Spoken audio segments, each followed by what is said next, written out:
if we want to make real behavioral change inside of our cultures and inside of our leadership in our organizations, we can't just talk about the theory of it and put people in, a boot camp for 2 days every year. We have to build things inside of our businesses that support that real change and give people true direction.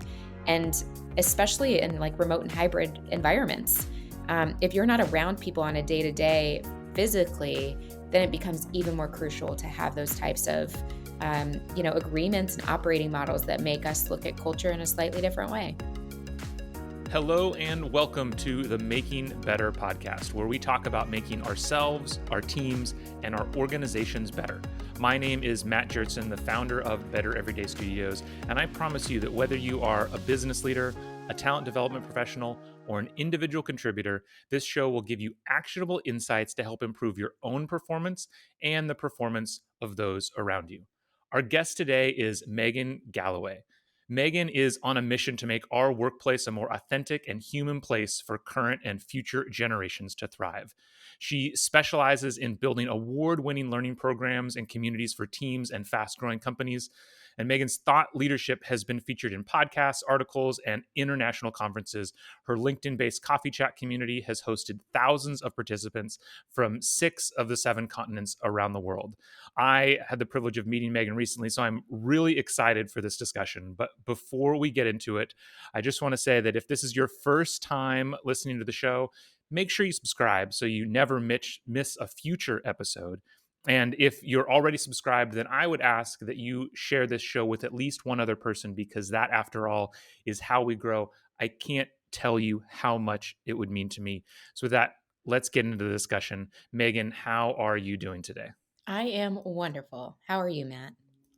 I'm doing fantastic. It's a gorgeous day today. We're recording on a Friday, so it's nice to do these chats at the end of the week. I'm really excited that we got connected on LinkedIn recently, because I think you have had a really interesting career in learning and development, in that you have multiple times gotten to kind of build something from scratch, which is something that I don't think a lot of people get to do. A lot of people, they come into an organization and there's already this groundwork that kind of exists. There's all these programs that they're inheriting, and they're always wishing, what if I could do it a different way? What if I could start from scratch? And you've gotten that opportunity. So I think I'd love to start there. If you could tell us a little bit about what that career journey has been like of building those learning programs from scratch. And then as we get to kind of the end of that, I would love if, like, when you come into an organization, what is the low hanging fruit that you usually see when you're getting started?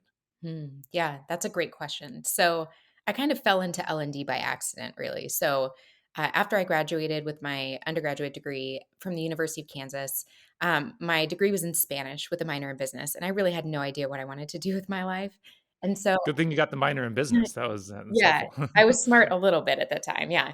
But, it was really great because I ended up landing into HR, and I have always been, like, a people person.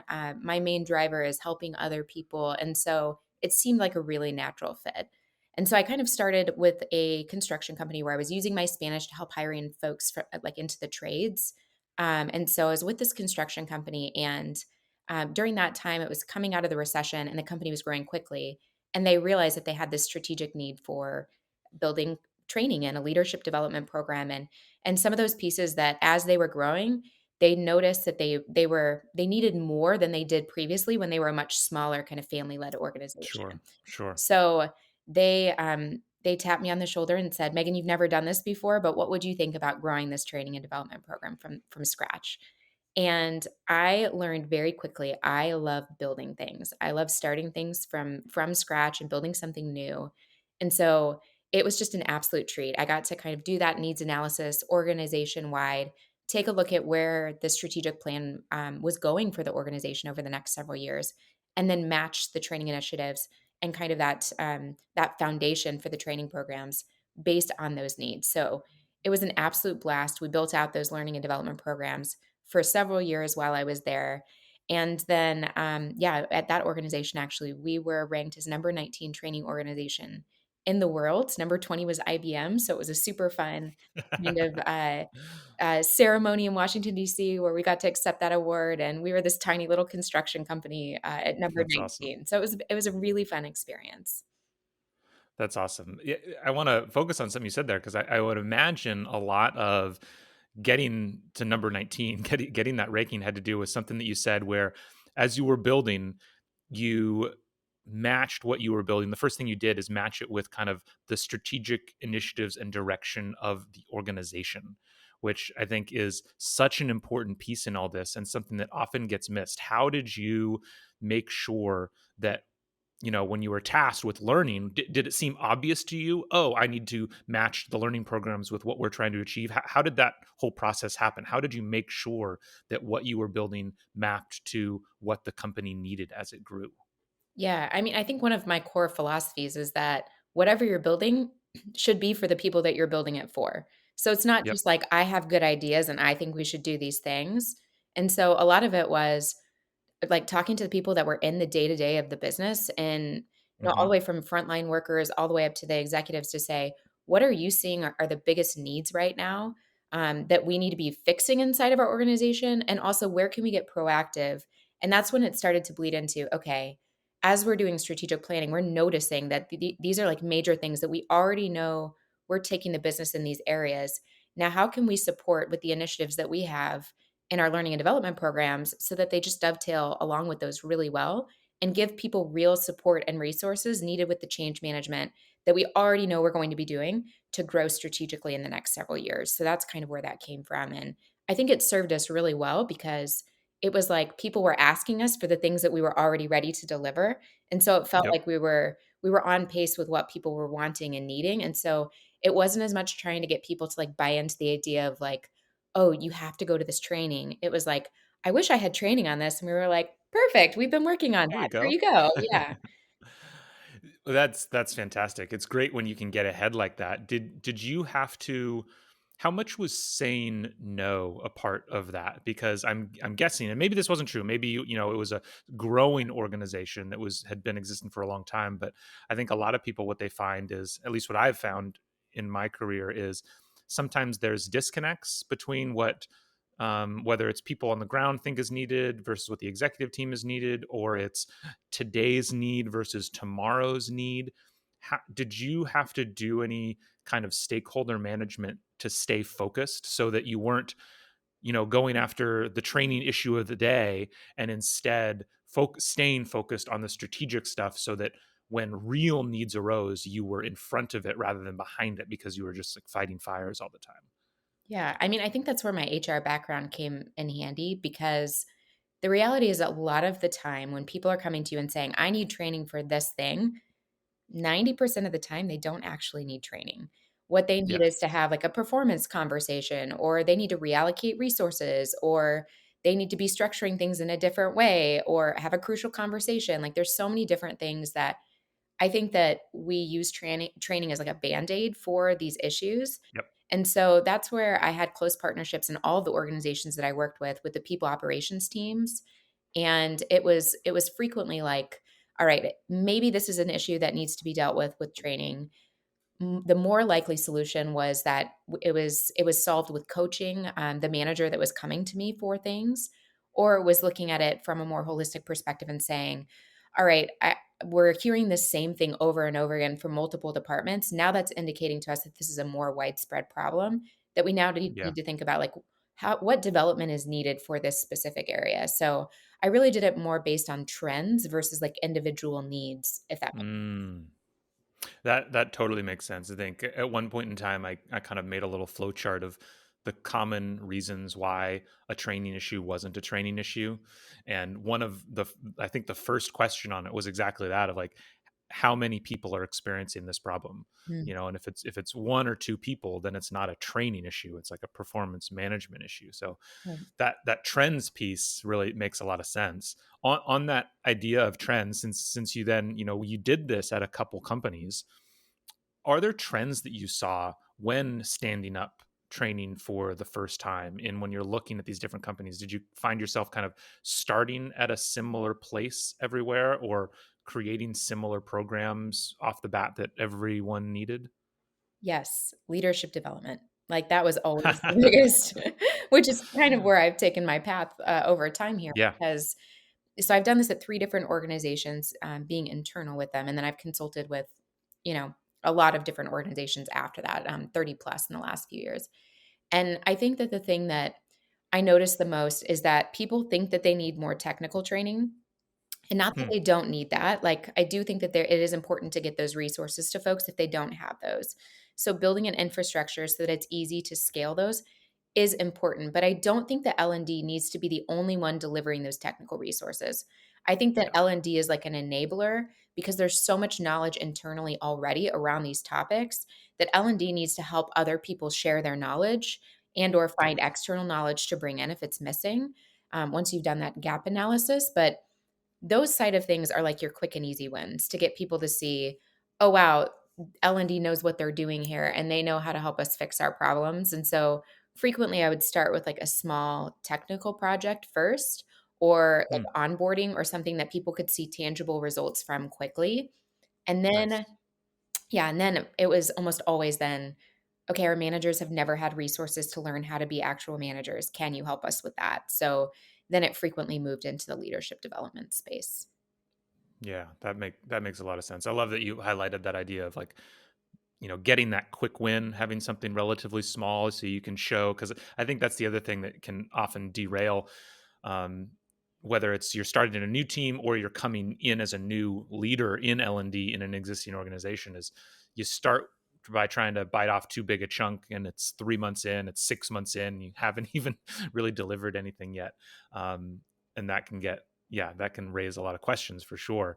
When how did you think go about developing manager training? Did you primarily, bring people from outside, bring in outside experts? Did you bake something that was like kind of native to the culture? Where were you starting with that? Because leadership, even though you're saying, we start with leadership training, that can mean a lot of things. Yeah, it can, and I am a huge believer that off-the-shelf leadership development does not work. I think that Yes. I think that it's a great I think it's great for learning theory, but theory is really hard to apply in a day-to-day job when, like, so many working managers are in a coach player model. So not only are they leading a team, but they also have a tremendous amount of responsibility on their plate from a technical perspective as well. And so when you share theories with people, I do think that it's important that they learn them, but I do think that it's hard for them then to go take that back and find real places to make application in their day-to-day jobs. And that is so organization specific. So I have a really big belief that each leadership development program inside of an organization should be closely matched with their values.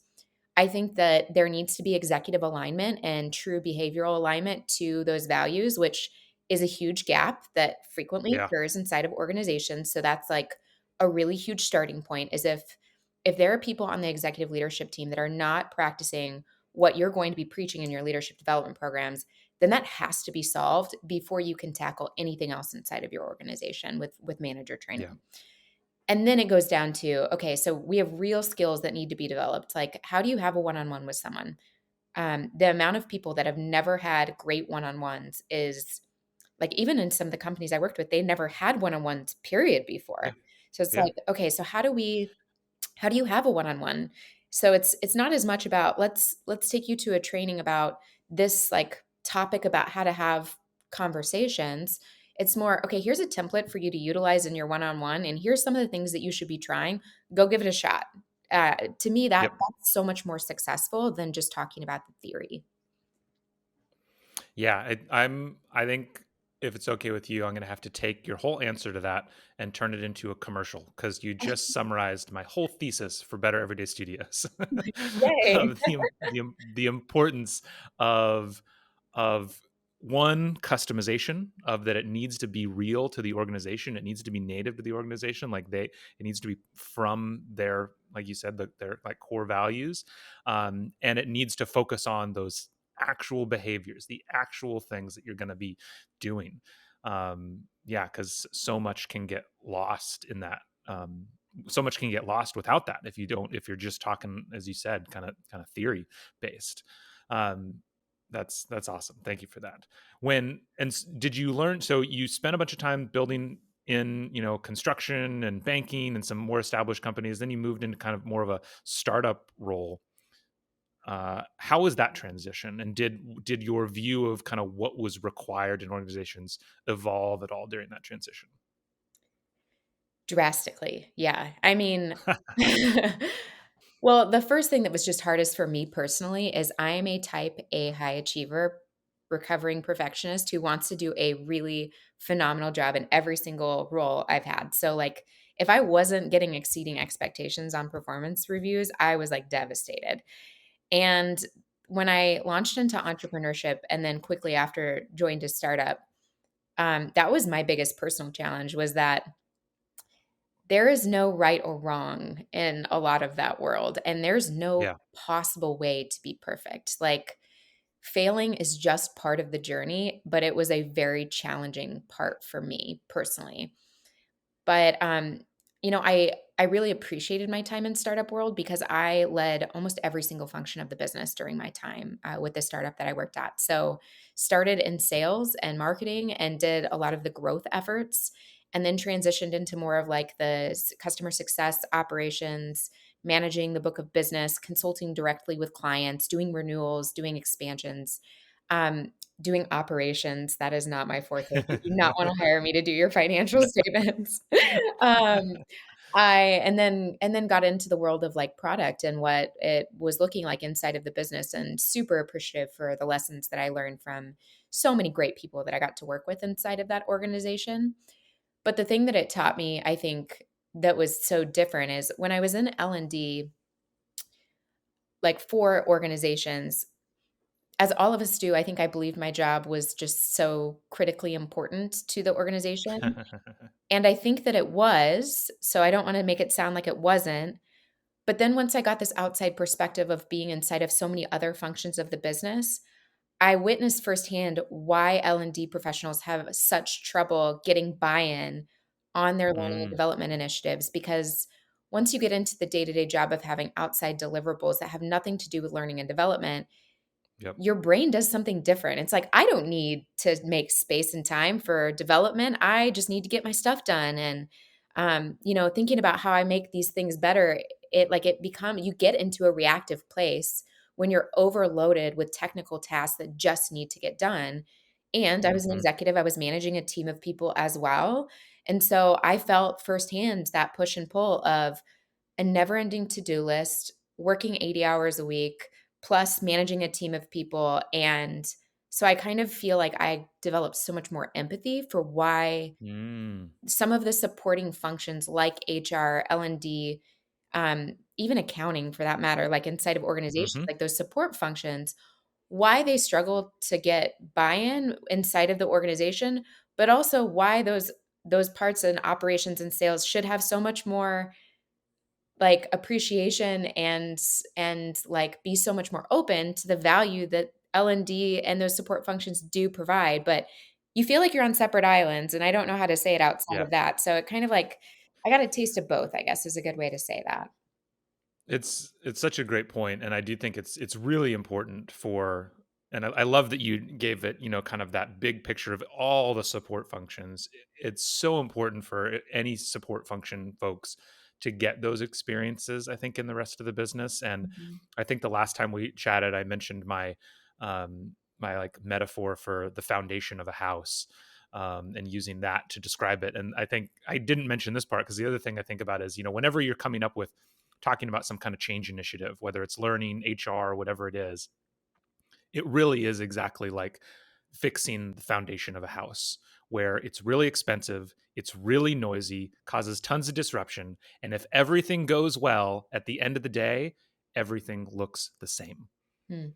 right? Like that, because that's always our goal. Our goal, like we are trying to make improvements, but they're not the kind of improvements that like somebody's necessarily going to see day to day. You have to like step back big picture and realize, oh, my house isn't going to fall down now. Well, did you really think it was like you probably hadn't fully realized that it was in danger of falling down to begin with?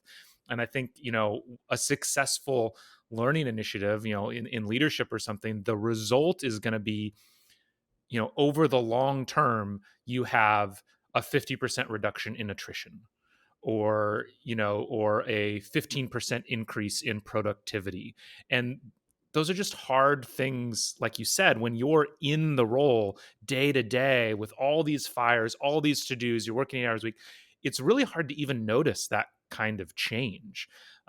So I do think it's critical that you have that understanding. When after post that, as you got that understanding, what did that do to did that do anything, or has it done anything to kind of change your approach or change the way you think about approaching the business with these kind of support initiatives? It sounds like you were already kind of trying to talk in the business language of talking about figuring out those learning initiatives, but did any of that has any of that language or the way you approach people out in the business changed as a result of having those experiences? Yeah, I think it's drastically changing the relaunch of my business, in all honesty, because I think that traditional leadership development firms approach it from the perspective that they have to like launch these large initiatives. They're doing things to people in the business. And Yeah. so, what I think is drastically missing is the ability to work with people in the business to help reinforce real human skill development throughout their day-to-day jobs. So it's not about like pulling everyone out of their jobs for a whole day to be able to like Yeah. learn these skills that then they're supposed to go try to like transfer back somehow into their day jobs. It's more about, okay, what are the real things that we can do inside of team meetings, other interactions, the places where we're meeting, the Slack communities that we have internally, our one-on-ones, the ways that people talk to each other and the languages that they use. Like, so that's a large part of where I'm going next is I am launching a culture strategy agency that's going to help organizations really define their culture operating manual that goes inside of their businesses, not necessarily to just pull people out for training, but to give that kind of like development inside of people's day to days by helping them just actually do it and try things and experiment with the ways in which Mm. they want to grow. Because that's how we all learn best anyway, right? Like, that's one Hmm. of the other things I learned from startup land is I learned so much more, like even the difference between getting an MBA, which I went to a phenomenal school, University of Colorado for my MBA, learned a ton and was there for 2 years. And then I was in a startup for 2 years and I learned Yeah. like 18,000 times more in the startup environment because it's practical knowledge, right? Like you're doing it, you're forced to figure things out and you're making mistakes and it impacts you intellectually and emotionally in a different way when you're making mistakes and wanting to make changes in your life. And so that's what triggers true behavioral change. So if we want to make real behavioral change inside of our cultures and inside of our leadership in our organizations, we can't just talk about the theory of it and put people in, a boot camp for 2 days every year. Yeah. We have to build things inside of our businesses that support that real change and give people true direction. And especially in like remote and hybrid environments. If you're not around people on a day to day physically, then it becomes even more crucial to have those types of agreements and operating models that make us look at culture in a slightly different way. Yeah, absolutely. So I mean, I know you're just relaunching this, you're just getting started, but I don't know, let's get practical with what you just said. Like, so how are you seeing the actual interventions being different? Like, what are you, I mean, obviously you said we're not taking people away for the week and putting them through a boot camp or anything like that. But when you say day to day, when you say like getting in the business and applying it practically in the workplace, that can still mean a lot of different things, and I'm sure people who are coming from a traditional L&D background, it can almost be difficult to imagine what that might look like. So how are you seeing yourself and your company actually working with organizations to make these programs differently? Yeah. So I've done a lot of thinking about this as I'm like relaunching. So there's 4 parts. But the Okay, first great. part is I believe that there are so many organizations that put so much of their time, energy, and resources into defining an external brand for their organization. Like who do we Yep. want the world to see us as? And many times, even though a company is growing and booming and looks amazing, their Glassdoor reviews are extremely poor. And what they have Yeah. as their internal brand does not match their external brand. So Okay. the first thing is doing analysis on why are those two things different?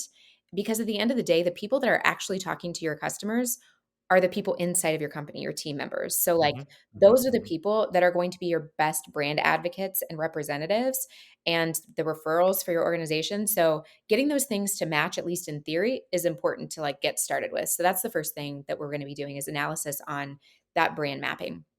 The Yep. second thing then is executive alignment to that. So, I think like so many organizations spend days planning their strategic doing their strategic planning for what's going to happen inside of their business and what they're going to be doing.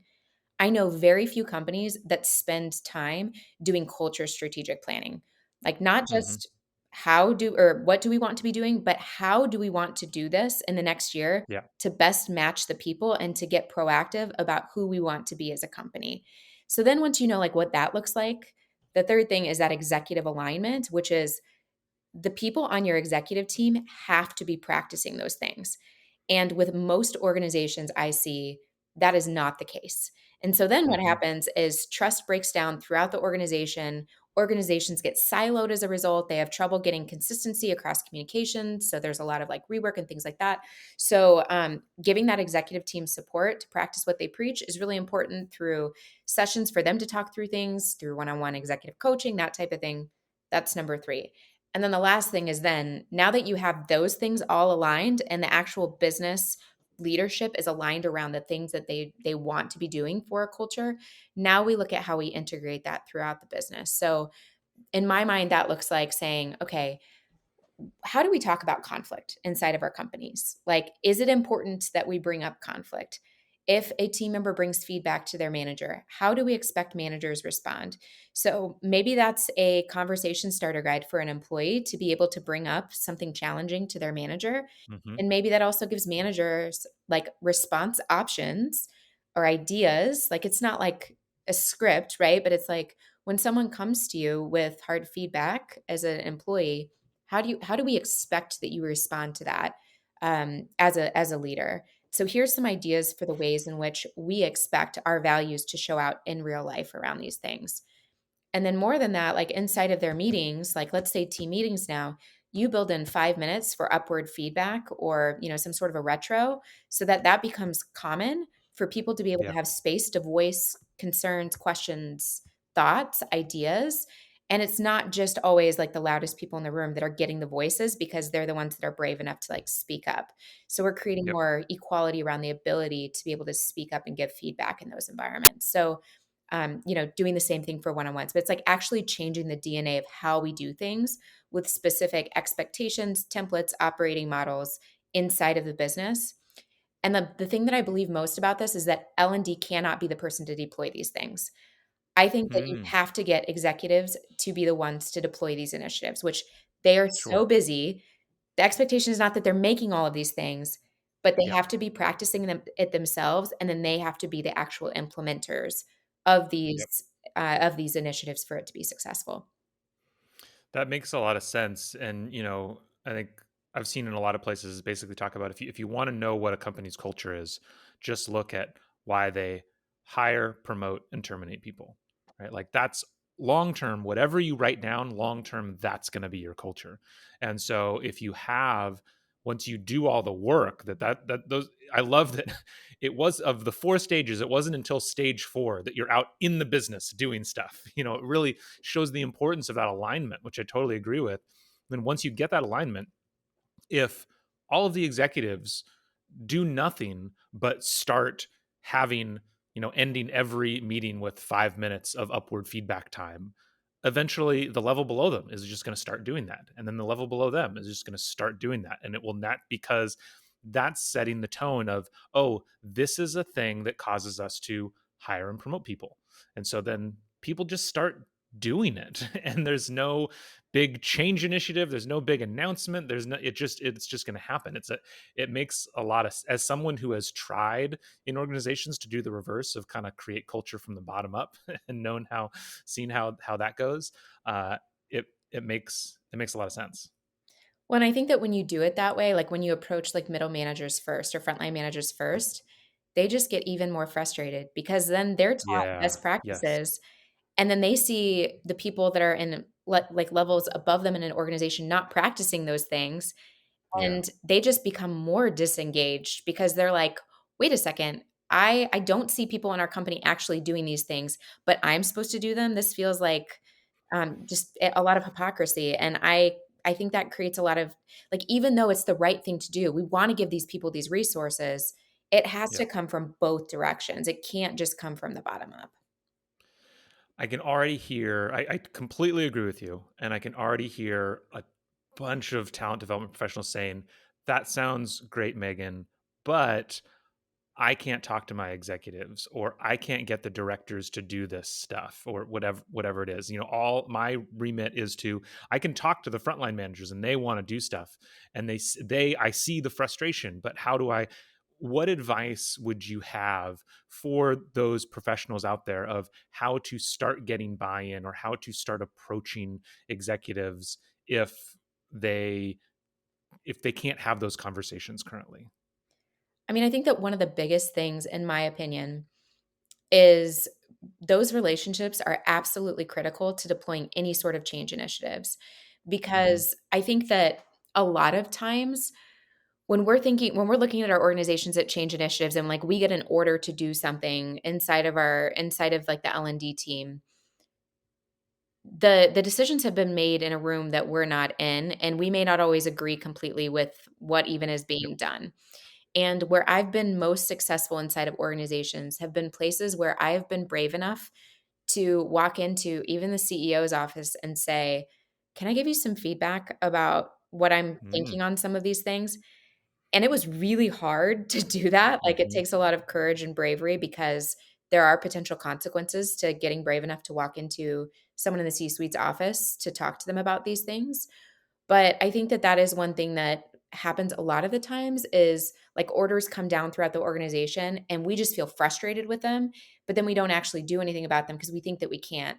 But in reality, like, I think that we see so much more inside of our organizations from those support level functions because we're interacting with everyone inside of the organization. So we do have a more holistic view on the business and the strategy of some of those things are going. And, what I would always say is you don't you don't have to take my ideas and go implement them, but I just wanna be heard, like, just kind of hear them Yeah. and see Yeah. if any of them make any sense, and then, I can keep going about the way I was doing things. But I think that the biggest, like, lesson that I learned through doing that is when I had a true business case associated with that thing, like, "Hey, this department is really suffering and their engagement scores stink, and here's what I think is going on in that group, and here's what I think we should be doing about that." If I had all of those things already lined out and took that into an executive, a lot of the time they were like, "Yeah, that makes a ton of sense, and I've already been worrying about this, but wasn't sure what to do about it."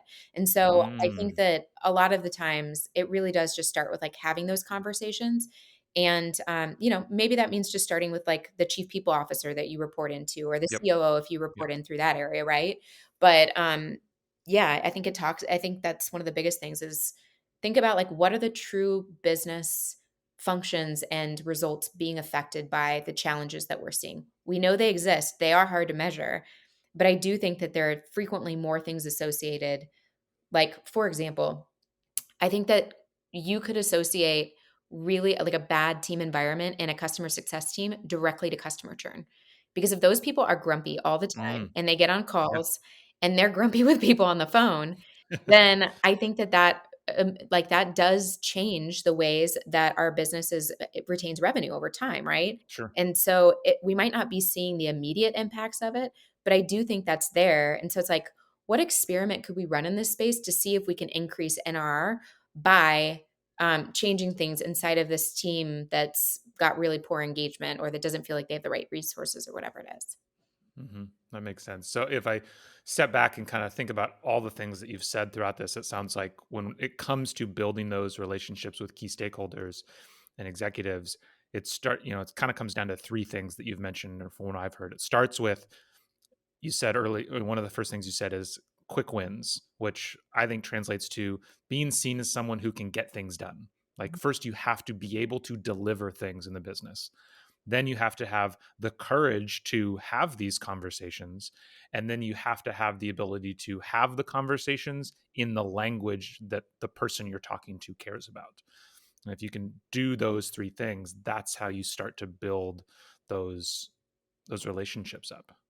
Does that Yeah. sound right? Yeah, I think you got it spot on because that's what our jobs are here for in L&D is to make work better for everybody inside of the company. And so, even though there are so many great best practices out there, every company is different. And um, the best way to figure out the ways to help people, I think, is just through talking to people inside the business that have ideas about how to fix things inside the company but just don't have the time or resources to be able to do it themselves. Like, that's where the biggest quick wins come from, in my opinion. Yeah, that makes a lot of sense. Amazing. This has been great. I want to bring us to a close with three questions that I ask every guest.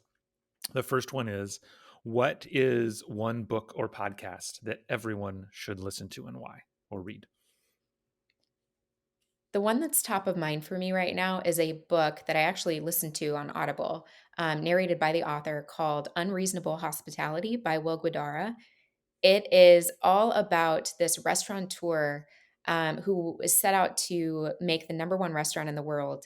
But he's doing it not just because their food is the greatest, but because they're creating the best experience. And to do that, he has to build an incredible team inside of his restaurant. And so his Mm-hmm. leadership recommendations are truly a treat to read through, but it's a great example of where you don't have to be, you can be in so many different industries and implement so many different leadership development philosophies in different ways that makes a huge difference on the actual business results that you're getting. That makes sense. I love that you mentioned that. That book is actually sitting on my bookshelf, unread right now. Oh my gosh. So I'll have to make sure to give it a try now. That's a great recommendation. Hit me up after you read it. Excellent. I wanna know what you think. I will. Yeah, absolutely. Having been spent a little bit of time in the restaurant industry, sort of in the food industry. Yeah, I'm really interested to read it. Okay. Now, for you personally, when you look back on your life and the amazing career that you've had, what is the one skill that's most helped you be successful? I think the answer that I would say for this one is adaptability. Um, I think that one of the things that I've noticed about myself recently, I've gone through a lot of changes in the last 2 years, having left corporate life and becoming an entrepreneur, joining a startup. And sometimes people will say to me, like, "You've just changed so much in the last couple of years." And sometimes that kind of, like, triggers me, and I'm like, "Well, I was great before, wasn't I? Like, why why do people like me so much more now?" But then I think, "No, I like me more too." Like, it's interesting how much things will change if you let them, and change is the only constant in our lives anyway, right? Like, things are always changing around Yeah. us, and I'm a control enthusiast, so I always had this, like, belief that I had to, like, control, the things in my life and be on the corporate ladder and, like, climb to higher rungs and do things in a way that, like, were by the book to be able to be successful, and the more that I've kind of, like, thrown all of that into the wind a bit and embraced change and embraced the idea that I'm forever growing and not perfect at anything, the more that I find that Mm, I like myself and that I'm finding that I'm more fulfilled in my life too. that's awesome. I love that. That's a great one. Okay, and then finally, I guess I'm guessing we've touched on the answer to this a couple times in this podcast already, but you've worked with a lot of organizations. What is the most common opportunity you see for organizations to improve their talent development function? I'm actually gonna, like, come out of left field here just a little Oh, bit. I love it. I think that so many talent development teams are already doing incredible work. So I think that they should get closer to the business. And I also think that they should be really thoughtful about how they're sharing metrics around ROI on the things that they're already doing. Okay. One of the best things that I feel like I've implemented previously is having like a quarterly report that I would share with executives about the things that were being done and the tangible metrics that were happening as a result of them. And a lot of times that was looking at things that are already being measured in the business. So looking at things that Yes. are already related, you can do things from HR like engagement scores, time to promotion, retention, those types of things. And then also like inside of each individual department, they're already measuring things too. So how can you Yes. tie the initiatives that you're doing to those things and just be more intentional about those metrics? Because I think that's part of what really legitimate makes it more legitimate is what I'm trying to say. And Yeah. then, Yeah. And then also, I think continues to get that buy-in from the folks throughout an organization. That's such an important point because I think when people hear, most people, when they hear, hey, we're going to do a quarterly roundup of learning metrics, they're thinking utilization, time spent learning, number of completions, and nobody cares about it. And if you want to know what metrics to use, look at the metrics of the business. They're already, chances are, as exactly as you said, they're already measuring something, and they're measuring it because they think it matters. And so the hard part is the hard part isn't figuring out what to measure. The hard part is drawing that connection Yeah, between what we're doing and what they're doing. Um, Such an important point. definitely. Awesome. Well, thank you so much, Megan. I know you, so you're just, restanding up your business. You're getting out there. People listen to you. I'm sure there's lots of people that are like, that sounds interesting. I'd really love to learn more about that. How can people learn more? Yeah, find me on LinkedIn. I post pretty regularly about all of these things there. And also, you can find me on my website, everleaderconsulting.com. Perfect. And we'll make sure to put that in the show notes so that everybody can easily find it. This has been great, Megan. I'm so glad we got connected super quickly. So glad you were able to come on the podcast. I got a lot out of this discussion, so I'm sure our listeners did too. Thank you so much and have a great rest of your day. Thank you. Thanks for having me. This was fun.